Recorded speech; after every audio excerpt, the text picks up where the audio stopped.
Welcome into the Browns Report, everybody. I'm your host, Joey O'Donohue, still feeling that 1-point loss on Sunday. But there were actually a lot of positives. We're going to tell you the top 5 Cleveland Browns from Week 1 in their performance against the Cincinnati Bengals. But before I tell you mine, I want to know, who was your favorite Browns player to watch out there on Sunday? Maybe who impressed you the most? Like, who was the most intriguing for you? Comment a name down below. I'm curious what the fans think. And now, let's get into my top 5. I think the obvious number 1 is number 95. Myles Garrett was a beast. That's the Defensive Player of the Year we know. That's the best defensive player in the NFL that we know. And he looked good. He looked healthy. He got after Joe Burrow, especially late in the game in the most clutch situations. A shame that Cleveland couldn't pull it out. But look at what he did. 5 tackles, 4 tackles for loss, 2 sacks on Burrow.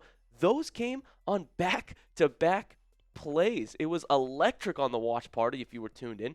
Also had 3 QB hits, but Orlando Brown Jr. could not guard him, and no one in the NFL can. Beast mode performance from Myles Garrett. The 29-year-old is looking healthy and dominant.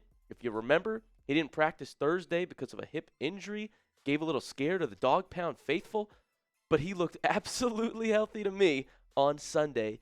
That is a promising omen for the Browns this season, and I beg, I pray, do not waste Garrett's greatness. Like I said, he's 29, and he's still playing like this. You know he's going to be in the Defensive Player of the Year conversation. You know he was the best defensive player in the league on the NFL's top 100. He was listed number 8 overall, and I think he should have been top 5. So we just need Cleveland to do him justice. This is prime Myles Garrett. Do not waste it with another losing season, please. We need the Browns' offense to help the defense. If you watch my most recent video, you know I talked about that being a key to this loss.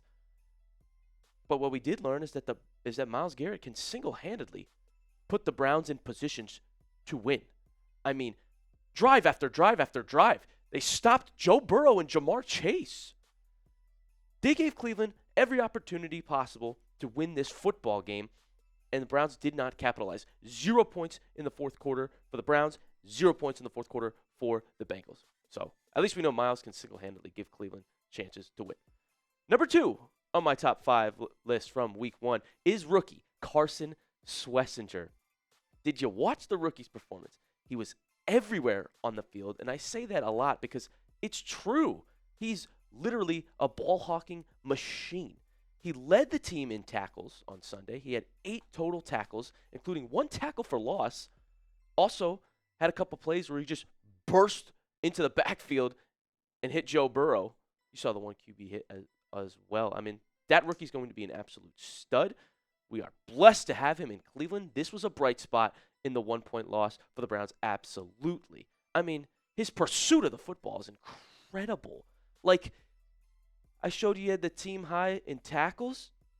It didn't matter who caught the ball. Schwesinger was over there.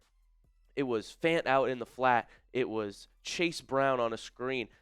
Schwesinger just has a nose for the ball. That's why he's in the dog pound. And Greg Newsome, after the game, talked about Schwesinger's performance, said, he's a monster. I told everyone from the beginning, he'll be an all-pro player eventually, and I think he played amazing today. Schwesinger is getting Luke Kuechly comparisons from NFL analysts and experts. He's the real deal, folks. That's a household name in Cleveland one day. Hopefully, we keep him around for long because Schwesinger is going to be a beast, and I think he's a legitimate Defensive Rookie of the Year candidate this season. We'll have to go look up the odds, but if you can bet, take him. I mean, he is a legitimate candidate for that award this year. Promising bright spot in Cleveland at the linebacker spot. Another rookie that impressed me, makes my top 5, is Dylan Sampson. I liked what I saw out of the rookie running back out of Tennessee. He got a lot of work in the receiving game, too, which was very intriguing. You look at the Browns' top receivers from Sunday. Guess who's second? Dylan Sampson. 64 receiving yards, 8 catches. That was also a team high. Jerry Jeudy led the Browns with 66 receiving yards. And then Fannin and Tillman round out the list. But how crazy is that running back Dylan Sampson was second? You look at the RB depth chart right now for Cleveland. Now I feel a little bit better about it with Judkins reportedly coming back soon and likely against the Ravens. Sampson at 2. This is a good mix. And just wait till you get the two rookies out there together. Judkins and Sampson is an electric duo. I expect Judkins to be RB1 by the end of the season. And as I said, Judkins is a physical, strong, hard-to-tackle running back. Pair him with Sampson as a receiving back, it's lethal. And they literally use Sampson as the lead back on Sunday, not Jerome Ford, despite Ford being first on the depth chart. But Sampson led the team in carries, 12, also led the team in rushing yards at 29. His 8 catches, as I mentioned, were a team high. And it was 8 on 8 targets, 8 of 8 in the receiving game for Dylan Sampson. He was great in open field. A lot of the passes that he got were short dump-offs from Flacco, or Flacco would just swing it to him out wide, and he would make guys miss. Rack up yards after catch. Impressive showing from the rookie, not necessarily on the ground, but in the receiving game, and I think that's going to be what makes this Cleveland Browns running back room good, is having a receiving back like Sampson and then big power backs like Rocket Sanders, who got the first touchdown of Cleveland's season at the goal line, only had 3 carries. One of them was a touchdown for the big back, Raheem Sanders. And like I said, Judkins, physical, hard to tackle. This combination has got me a little more juiced up on what I've seen from Sampson, and they really won't need to use Ford that much. They might even weed him out.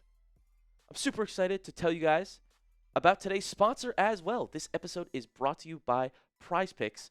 You and I make decisions every day, but on Prize Picks, being right can get you paid. Don't miss any of the excitement this season on Prize Picks, where it's good to be right.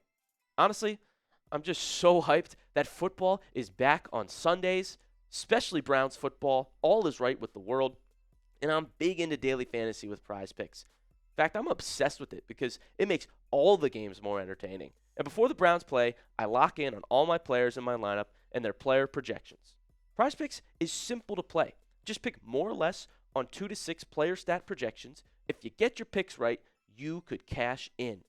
Prize Picks is also the best way to get action on sports in more than 40 plus states, including California, Texas, and Georgia. Download the app today and use code CLNS to get $50 in lineups after you play your first $5 lineup. That's code CLNS to get $50 in lineups after you play your first $5 lineup. Prize Picks. It's good to be right.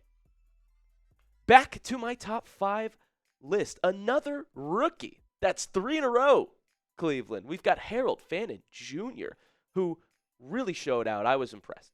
And he was clearly Flacco's favorite target of the day. But more interestingly, he low-key outperformed David Njoku. And we know Njoku is going to be tight end 1. He's the monster. He's the guy. But Cleveland can use a lot of 2 tight end sets. They're going to get both of the tight ends involved in the pass game clearly this year. I mean, Harold Fannin Jr. had 9 targets as opposed to Njoku 6. Fannin also 7 catches, Njoku 3. 63 yards for Harold Fannin Jr. I showed you he's one of the receiving leaders on the day and on Sunday. And so, yeah, it just seemed to be a game where Flacco took what was given to him, and Fannin was getting open. Easy catches, good runs after the catch for Fannin Jr. Not to say that Njoku won't be used that much this season. He'll be a big part of the offense, and he should be. He has great chemistry with Flacco. But Sunday, it was Harold Fannin Jr., and I think that's a promising sign because, like I said, he led the Browns in targets, and he's going to be someone that clearly is getting involved right away for Cleveland. We've talked about this stacked class of rookies all offseason long. They are impact rookies. They're rookies that are being used immediately and making a difference on the Cleveland Browns roster. Mason Graham, Shedeur Sanders, who we may see later in the season. Schwesinger, I told you, is an absolute beast on Sunday. Judkins, we're going to get back in the roster soon. Harold Fannin Jr., who led the Browns tight ends in catches and targets. Dylan Gabriel might even step in soon. And then Samson and Bond, who were also utilized on Sunday, especially Samson. I mean, there are multiple impact rookies on this roster, folks. It's something to be excited about in Cleveland, that they're young and good right now. You know, of course they're still developing, but they're already good. They're already starting NFL players, and they're going to be some of the top at their position potentially down the road, especially Schwesinger. Remember that name. I would love to see more Isaiah Bond, too. Like, once he gets more into the fold, we're really going to see the full class of rookies balling out. Like, he only had 11 routes on Sunday and 1 catch, but they used him on a screen, knowing that his speed can take you places. So I'm ready to see more of Bond, too, and get everybody in action for the Browns. But I want to know who impressed you the most of the rookies on Sunday against the Cincinnati Bengals. If you thought it was Carson Schwesinger, type CS. If you thought it Dylan Sampson, type DS.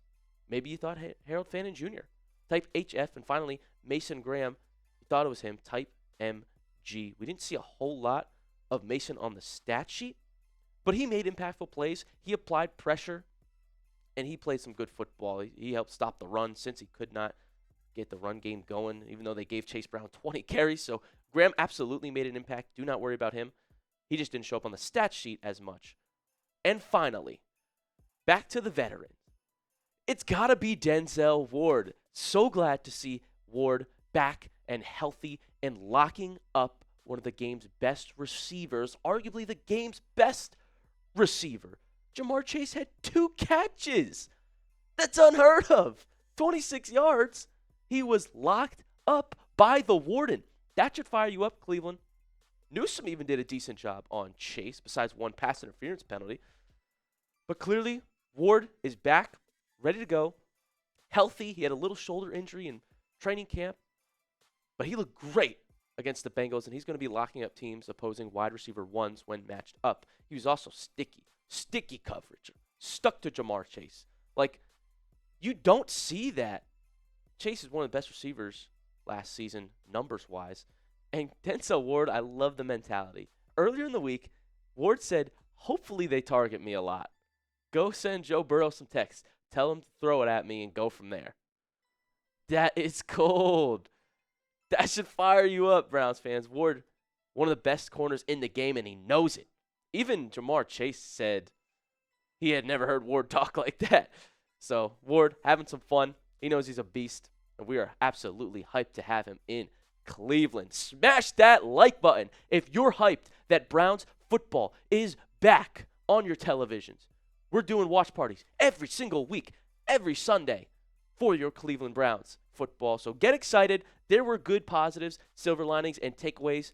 They battled the Bengals close, and a lot of players impressed me. Those were my top 5. So like I said, like the video and let me know who your favorite player was in the comments. And also hit me up on X if you want to talk more Browns football at JoeyO70. And as always, we appreciate you tuning in to the Browns Report. We thank you so much, and we'll see you next time.